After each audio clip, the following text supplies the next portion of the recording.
Labi, pa ceļiem var šito. Tagad 56 viņš Tagad skries, ne? maksimālā pozīcija svirai būs 56. Vai nu tu brauc ar sviru, vai nu tu brauc ar kāju. Jā. Maksimālā pozīcija. Bet nu nejūt vispār, ka viņš ātrumos pārslēdz.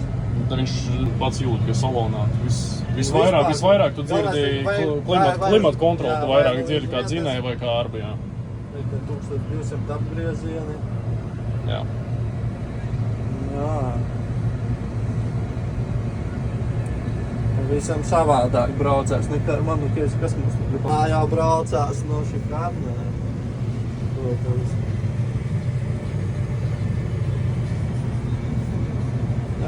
Nevar pierast, vai ar kāju vieglāk, vai ar roku, nu tikai tā jāpilda. Tad jau viņš baigi aizskrēja. Jā. Man principā ir tā, ka ja es braucu pa kaut kādu pilsētu, es labāk braucu ar kāju. Jā. Ja es braucu tālos gabalos, es vienkārši iepītu sviru līdz galam un visu un braucu. Tas skaidrs, ka... Jā. Tā, jā. Kā viņu pārāja ātri, viņš ātri tā sabremzēs. Tagad viņš ir noregulēts tā, ka viņš nenormāli ātri nesabremzēs. Viņš ir tā, vidēji tagad noregulēts. Bet to visu var regulēt. Jā, tu vari iestījumos noregulēt tā, lai viņš tev ātri met mierā. Protams, ja tev būs smaga piekaba aizmugurē, viņš tik ātri nemetīs mierā, jo to visu dara hidrostāts. Hidrostāts to bremzēšanu dara.